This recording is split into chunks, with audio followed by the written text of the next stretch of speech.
ഇന്ന് ഒരു കുഞ്ഞ് ഓണം ഡേ ഇൻ മൈ ലൈഫാണ്. തിരുവോണ ദിവസമാണ് ഞാനിത് ഷൂട്ട് ചെയ്യുന്നത്.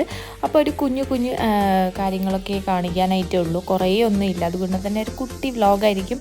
രാവിലെ നേരത്തെ ഞാൻ എഴുന്നേറ്റ് നേരെ വീടിൻ്റെ പുറത്ത് പോയി അവിടെ ചുമ്മാ ഇങ്ങനെ നോക്കി നിന്നുട്ടെ, കിളി പോയ അവസ്ഥയിൽ. കാരണം ഈ ഒരു സമയത്ത് ഞാൻ വീട്ടിൽ എണീക്കുന്നത് ആദ്യമായിട്ടല്ല, കുറേ നാൾക്ക് ശേഷം ആദ്യമായിട്ടാണ്. അങ്ങനെ ഞാൻ കുറച്ച് നേരം ഇങ്ങനെ പ്രകൃതി ഭംഗിയൊക്കെ ആസ്വദിച്ചിരുന്നു കേട്ടോ. നല്ല രസമാണ് ആ സമയത്ത് അവിടെ ഇരിക്കാനായിട്ട്.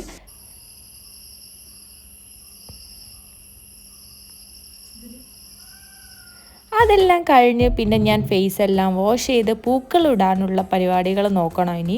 കാരണം ഇപ്പോൾ തുടങ്ങിയാലേ ഉച്ചയാകുമ്പോഴേക്കും തീരുള്ളൂ. അമ്മ അവിടെ കിച്ചണിൽ കുക്ക് ചെയ്യുന്നുണ്ട്. അപ്പോൾ ഞങ്ങൾ വിചാരിച്ചു പൂക്കളിടാമെന്ന്.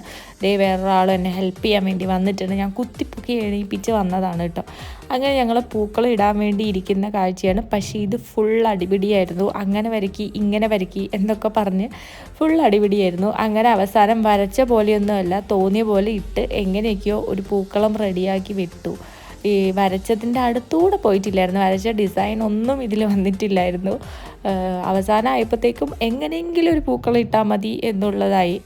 പിന്നെ ആ പൂക്കളെല്ലാം ഇട്ട് കഴിഞ്ഞ് ഞങ്ങൾ നേരെ കുളിച്ച് റെഡിയായി അമ്പലത്തിൽ പോയി വന്നിട്ടുണ്ടായിരുന്നു. അമ്പലത്തിൽ പോകാൻ വേണ്ടി നിൽക്കുന്നതായിരുന്നു കേട്ടോ ഇത്. പക്ഷേ എനിക്ക് വീഡിയോ എടുക്കാൻ പറ്റിയില്ല, കാരണം ടൈം ഉണ്ടായിരുന്നില്ല ഒന്നിനും. ഞാൻ വിചാരിച്ചു എൻ്റെ കോസ്റ്റ്യൂം എന്ന് പറയുന്നത് ഇതാണ്. അപ്പോൾ ഈ ഒരു കോസ്റ്റ്യൂമിൽ ഒരു ഗെറ്റ് റെഡി വിത്ത് മീ ഒക്കെ ചെയ്യാമെന്ന് വിചാരിച്ചതാണ്. പക്ഷെ ഒന്നും നടന്നില്ല. ഒരു ഓണം ലുക്കൊക്കെ ചെയ്യാൻ വിചാരിച്ചത് ഒന്നും നടന്നില്ല. അങ്ങനെ ഫൈനലി സദ്യയൊക്കെ റെഡി ആയിട്ടുണ്ട്. അപ്പോൾ ഇത്രയും കറികളാണ് നമുക്ക് ഉള്ളത്. ഇന്ന് എനിക്ക് സ്പെഷ്യൽ എന്താണെന്ന് വെച്ചാൽ, ഇന്ന് ഓണം മാത്രമല്ല, ഇന്ന് എൻ്റെ പിറന്നാളും കൂടിയിട്ടാണ്. അപ്പോൾ എൻ്റെ എല്ലാ പിറന്നാളിനും എൻ്റെ അമ്മയുടെ അമ്മയും അമ്മയുടെ അച്ഛനും വരാറുണ്ട്, എൻ്റെ അപ്പൂപ്പനും അമ്മൂമ്മയും. അപ്പോൾ അവരെ നമ്മൾ എക്സ്പെക്റ്റ് ചെയ്തിരുന്നപ്പോഴത്തേക്കും അവർ പറഞ്ഞു ഈവനിങ് ആവുന്നു. അപ്പോൾ നമ്മൾ വിചാരിച്ചു എന്നാൽ പിന്നെ നമുക്ക് ലഞ്ച് കഴിക്കാമെന്ന്. അങ്ങനെ ഞാൻ സദ്യ വിളമ്പിക്കൊണ്ടിരിക്കുന്ന കാഴ്ചയാണ് ഈ കാണുന്നത്. അത് കഴിഞ്ഞിട്ട് നമ്മൾ ഫുഡ് കഴിക്കാൻ വേണ്ടിയിട്ടിരുന്നു. ഇപ്പം നമ്മൾ 5 പേര് മാത്രമേ ഉള്ളൂ കേട്ടോ. അപ്പോൾ നമ്മൾ അവരെയും കൂടെ എക്സ്പെക്റ്റ് ചെയ്തിട്ടുണ്ടായിരുന്നു, പക്ഷെ അവർ ലഞ്ചിനില്ലായിരുന്നു. അങ്ങനെ ഞങ്ങൾ ഫുഡെല്ലാം കഴിച്ചു. അടിപൊളി സദ്യയായിരുന്നു. സദ്യ എല്ലാം കഴിഞ്ഞ് അങ്ങനെ കുറച്ച് പതിവ് പോലെ തന്നെ ഓണപ്പരിപാടികളൊക്കെ ഉണ്ടായിരുന്നു. അപ്പോൾ അതെല്ലാം നോക്കാൻ വേണ്ടി ഞങ്ങൾ പോയിട്ടുണ്ടായിരുന്നു. ആക്ച്വലി രാവിലെ തന്നെ തുടങ്ങിയ പരിപാടിയാണ്.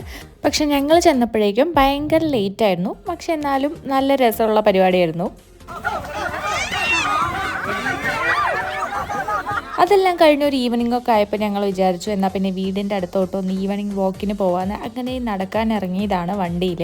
അത് കഴിഞ്ഞ് ഞങ്ങൾ ഇത് വീടിൻ്റെ തൊട്ടടുത്ത് തന്നെയുള്ള സ്ഥലമാണ് ശരിക്കും. അവിടെ നിന്ന് നടക്കാനായിട്ട് വെറും 1 മിനിറ്റ് പോലും ദൂരമില്ലാത്ത സ്ഥലമാണ്. ചിലവരുടെയൊക്കെ മടി കാരണം നമ്മൾ വണ്ടിയിൽ വന്നത്. അത് കഴിഞ്ഞ് ഞങ്ങൾ അവിടെ കുറച്ച് നേരം ഇങ്ങനെ തന്നെ നിന്നു കേട്ടോ. നല്ല രസമുള്ള സ്പോട്ടായിരുന്നു. അതെല്ലാം കഴിഞ്ഞ് വീടെത്തിയപ്പോഴേക്കും അമ്മ കേക്ക് ഉണ്ടാക്കി വെച്ചിട്ടുണ്ടായിരുന്നു. കാരണം ഇന്ന് എൻ്റെ ബർത്ത്ഡേയും പിറന്നാളും ഒക്കെ ആണല്ലോ. ബർത്ത്ഡേ തലേന്നായിരുന്നു, 14th 15th പിറന്നാളായിരുന്നു. അപ്പോൾ ഒന്നിച്ച് കേക്ക് കട്ട് ചെയ്യാമെന്ന് വിചാരിച്ചു. അങ്ങനെ വലിയ പരിപാടിയും കാര്യങ്ങളൊന്നും ഇല്ല, ഒരു കുഞ്ഞ് കേക്ക് കട്ടിങ് മാത്രമേ ഉണ്ടായിരുന്നുള്ളൂ. പിന്നെ എനിക്ക് കേക്ക് ഒട്ടും ഇഷ്ടമല്ല. കേക്ക് മാത്രമല്ല, ചോക്ലേറ്റ്, ഐസ്ക്രീം അങ്ങനെയുള്ള സാധനങ്ങളൊന്നും എനിക്ക് ഇഷ്ടമല്ല. അപ്പോൾ ഞാൻ കുറച്ച് അവർ തരുന്നത് മാത്രമേ കഴിക്കുള്ളൂ. അതുകൊണ്ട് തന്നെ ഏത് സെലിബ്രേഷനും കേക്ക് കട്ടിങ് ഞാൻ പ്രിഫർ ചെയ്യാറില്ല. സ്വീറ്റ്സ് എനിക്ക് ഒട്ടും ഇഷ്ടമില്ലാത്ത സാധനം. അപ്പോൾ അതുകൊണ്ട് തന്നെ ഞാൻ കേക്ക് വേണ്ടാന്ന് വെച്ചതായിരുന്നു. പക്ഷെ അമ്മ കേക്ക് ഉണ്ടാക്കി. ഇവരുടെ എല്ലാം നിർബന്ധപ്രകാരമാണ് ചെയ്തത്. അത് കഴിഞ്ഞ് അപ്പോൾ അത്രയൊക്കെ ഉള്ളൂ ഇന്നത്തെ വിശേഷം എന്ന് പറയുന്നത്. അപ്പോൾ ഇനി നെക്സ്റ്റ് വീഡിയോയിൽ കാണാം. ബൈ.